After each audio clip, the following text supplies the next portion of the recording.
जय श्री राम। मैं आचार्य उमेश मिश्रा। आइए हम आपको फिर पुनः श्री शिव महापुराण में ले चलते हैं, जो महर्षि वेद व्यास द्वारा प्रणीत है। तो इस भोले शंकर के श्री शिव महापुराण की कथा सुनने और पढ़ने मात्र से ही आपके सभी संकटों को दूर करते हैं भोलेनाथ। आइए हम चलते हैं उन्हीं की कथा के बारे में, तो थोड़ा सा उनकी कथा का रसपान किया जाए। और हमारी वीडियो आपको अच्छी लगे तो वीडियो को ज़रूर लाइक करिए, शेयर करिए, चैनल को सब्सक्राइब करिए। और उसके पश्चात अगर देखा जाए तो श्री शिव महापुराण एक ऐसा पुराण है जो कि रोग व्याधि या किसी भी प्रकार की संकट आपके ऊपर है तो भोलेनाथ की कृपा से आपका संकट दूर हो जाएगा। इस श्री शिव महापुराण को पढ़ने या सुनने मात्र से। तो ओम श्री शांब शिवाय नमः, ओम श्री गणेशाय नमः। त्वमेव माता च पिता त्वमेव, त्वमेव बंधुश्च सखा त्वमेव, त्वमेव विद्या द्रविणम त्वमेव, त्वमेव सर्वम मम देव देव। इसके पहले भगवान गणेश और माता सरस्वती के चरणों में वंदन करते हुए मैं निवेदन करूंगा, प्रार्थना करूंगा कि हमारे देश संसार में जहां भी मांगलिक कार्यक्रम हो रहा हो उसमें पूर्ण योगदान देते हुए उस कार्यक्रम को सफल बनावें। और उसके साथ साथ भोलेनाथ के श्री शिव महापुराण को सुनने और पढ़ने मात्र से कल्याण होगा और हमारे ऊपर भी अपनी कृपा बनाए रखें कि अपनी वाणी के माध्यम से इस श्री शिव महापुराण की कथा आप तक पहुंचाने का पूरा प्रयास करूं। और हमसे अगर कोई भूल हो जाती है या कोई त्रुटि हो जाती है तो भोलेनाथ हमें क्षमा करें और हम अपनी वाणी के माध्यम से श्री शिव महापुराण की कथा आप तक पहुंचाने का पूरा प्रयास करूंगा। और जो भी संकट हो वो भोलेनाथ की कृपा बनी रहे, सभी संकटों को वो दूर करें। तो हम आपको ले चलते हैं चतुर्थो अध्याय यानी चौथे अध्याय में। तो कथा शुरू करने से पहले थोड़ी सी पीछे सूक्ष्म बातों के लिए मैं आपको ले चलता हूँ। देखा जाए तो चंचुला की प्रार्थना से ब्राह्मण का उसे पूरा शिव पुराण सुनाना और समयानुसार शरीर छोड़कर शिवलोक में जा चंचुला का पार्वती जी की सखी होना।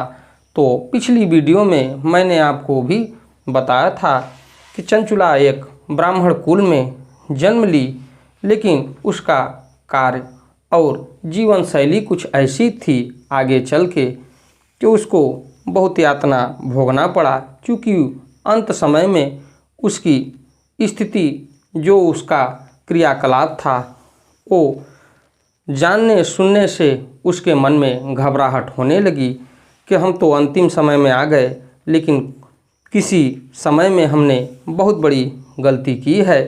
तो ये शिव पुराण की कथा से ही उसका कल्याण हो गया और अंत समय में माँ पार्वती की सखी बनी, क्योंकि उसकी प्रवृत्ति वेश्या प्रवृत्ति की हो गई थी। तो आइए चलते हैं शिव पुराण के इस कथा में।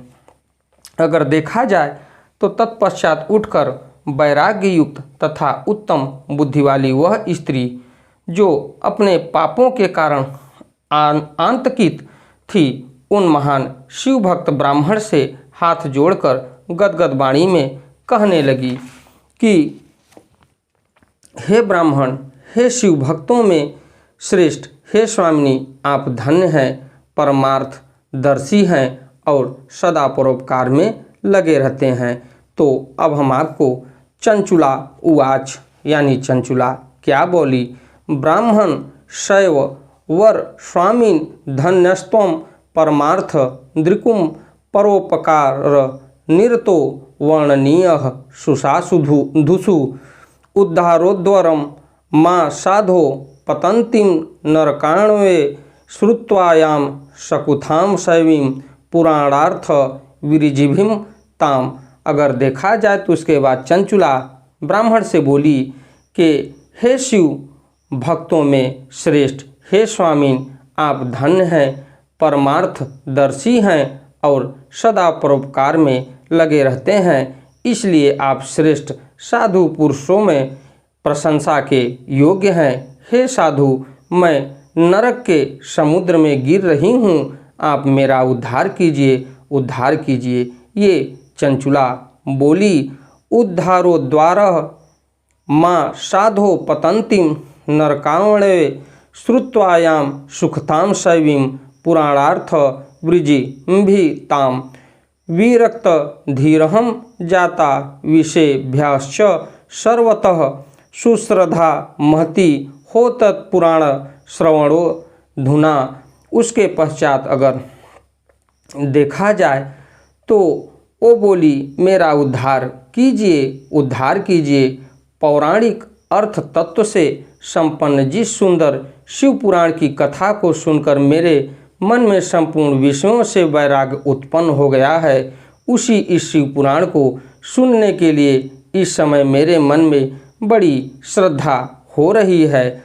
तो उसके बाद देखा जाए तो विरक्त धीरहम जाता विषयभ्यश्च सर्वतः था सुश्रद्धा महती हो तत्पुराण श्रवणो धुना। उसके बाद सूत हुआ, सूत जी बोले, इत्युक्त्वा सांजलिः सा वै संप्रयाप्य तदनुग्रहं तत्पुराणं श्रोतु कामास्तिष्ठ तुमे सेवने रता अथ शैव वरो विप्रस्थ स्विन्नेव स्थले सुधीय सत्कथां श्रवयामास तत्पुराणस्य ताम स्त्रियम। उसके बाद सूत जी उसका विवेचना किए। हिंदी में तो ऐसा कहकर हाथ जोड़कर उनका अनुग्रह पाकर चंचुला उस शिव पुराण की कथा को सुनने की इच्छा मन में लिए उन ब्राह्मण देवता की सेवा में तत्पर हो वहाँ रहने लगी। अथ शैव वरो विप्रस्तस्मिन्नेव स्थले सुधीय सत्कथां श्रवयामास तत्पुराणस्य ताम स्त्रियम इत्थं तस्मिन् महाक्षेत्रे तस्मादेव द्विजोत्तमात् कथां शिवपुराणस्य शाश्रुवाश्रव महोत्तमा।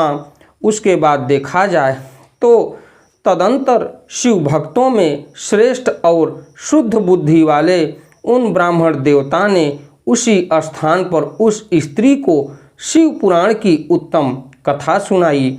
उसके पश्चात इस प्रकार उस गोकर्ण नामक महाक्षेत्र में उन्हीं श्रेष्ठ ब्राह्मण से उसने शिव पुराण की वह परम उत्तम कथा सुनी जो भक्ति ज्ञान और वैराग्य को बढ़ाने वाली तथा मुक्ति देने वाली है। उस परम उत्तम कथा को सुनकर वह ब्राह्मण पत्नी अत्यंत कृतार्थ हो गई। उसके बाद देखा जाए तो इत्थम तस्मिन् महाक्षेत्रे तस्मादेव द्विजोत्तमात् कथां शिवपुराणस्य शाश्रुश्राव महोत्तमां भक्ति ज्ञान विरागाणां वर्धिनीं मुक्तिदायिनीं बभूव सुकृतार्थ शाश्रुत्वा तां सत्कथां परां सद्गुरोस्तस्य कृपया शुद्धिचित्ता च सा द्रुतं शिवानुग्रहता शंभो रूपध्वा न मवापः इत्थं सद्गुरुष्मा श्रित्य सा प्राप्त शिवसन्मतिः दध्यो मुहुर्मुहुर्ह शंभो शिश्च दानदन्यमयं वपुः। इसके पश्चात देखा जाए तो श्रेष्ठ ब्राह्मण से उसने शिव पुराण की वह परम उत्तम कथा सुनी जो भक्ति ज्ञान और वैराग्य को बढ़ाने वाली तथा मुक्ति देने वाली है। उस परम उत्तम कथा को सुनकर वह ब्राह्मण पत्नी अत्यंत कृतार्थ हो गई। उन सद्गुरु की कृपा से उसका चित्त शीघ्र ही शुद्ध हो गया। भगवान शिव के अनुग्रह से उसके हृदय में शिव के सगुण रूप का चिंतन होने लगा। इसके पश्चात इत्थं सद्गुरुमाश्रित्य सा प्राप्त शिवसन्मतिः दध्यो मुहुर्मुहुः शंभोश्च दान नंद्यमयं वपुः स्नत्वा तीर्थजले नित्यं जटावल्कल धारिणी भस्मो लब्ध लिलित सर्वांगीं रुद्राक्षकृत भूषणा। उसके पश्चात देखा जाए तो इस प्रकार सद्गुरु का आश्रय लेकर उसने भगवान शिव में लगी रहने वाली उत्तम बुद्धि पाकर शिव के सच्चिदानंदमय स्वरूप का बारंबार चिंतन आरंभ किया। स्नत्वा तीर्थ जले नित्यम जटावल्कल धारिणी भस्मो लब्धलिलित सर्वांगीं रुद्राक्ष कृतभूषणा। शिव नाम जपासक्ता वाग्यता मित भोजना गुरु पदिष्ट मार्गेण सा शिवं समतोषयत। एवं तस्याश्चंचुलायाः कुर्वन्त्या धन मुक्तमं बहुकाले व्यतीयाय शंभोस्तत्रैव शौनक। उसके पश्चात भगवान शिव में लगी रहने वाली उत्तम बुद्धि पाकर शिव के सच्चिदानंदमय स्वरूप का बारंबार चिंतन आरंभ किया। वह प्रतिदिन तीर्थ के जल में स्नान करके जटा और वल्कल धारण करने लगी तथा समूची देह में भस्म लगाकर रुद्राक्ष के आभूषण धारण करने लगी। वह भगवान शिव के नाम जप में लगी रहती थी। संयमित वाणी और अल्पाहार करते हुए गुरु के बताए मार्ग से वह शिव जी को प्रसन्न करने लगी। हे शौनक, इस प्रकार शंभु का उत्तम ध्यान करते हुए उस चंचुला का बहुत सा समय बीत गया। तत्पश्चात समय के पूर्ण होने पर भक्ति ज्ञान और वैराग्य से युक्त हुई चंचुला ने अपने शरीर को बिना किसी कष्ट के त्याग दिया। इतने में ही त्रिपुरा शत्रु भगवान शिव का भेजा हुआ एक दिव्य विमान दूत गति से वहां पहुंचा, जो उनके अपने गणों से संयुक्त और भांति भांति के शोभा साधनों से संपन्न था। चंचुला उस विमान पर आरूढ़ हुई और भगवान शिव के श्रेष्ठ पार्षदों ने उसे तत्काल शिवपुरी में पहुंचा दिया। इसके सारे मल धुल गए थे। वह दिव्य रूप धारिणी दिव्यांगना हो गई थी। उसने दिव्य अवश्य उसकी शोभा बढ़ाते थे। मस्तक पर अर्धचंद्र का मुकुट धारण किए वह गौरांगी देवी शोभाशाली दिव्य आभूषणों से विभूषित थी। तो ये थी हमारे श्री शिव महापुराण की कथा। अब अपनी वाणी को मैं विराम देते हुए अगली कथा में मैं आपसे फिर मिलता हूँ। हमारे इस 10 मिनट के श्री शिव महापुराण को सुनने मात्र से ही आपका भोलेनाथ कल्याण कर देंगे। तो हमसे अगर कहीं से गलती हुई हो, त्रुटि हुई हो तो भोलेनाथ हमें क्षमा करें। हमारी वीडियो आपको अच्छी लगे तो वीडियो को लाइक करिए, शेयर करिए, चैनल को सब्सक्राइब करिए। अगली वीडियो में मैं आपसे फिर मिलता हूँ।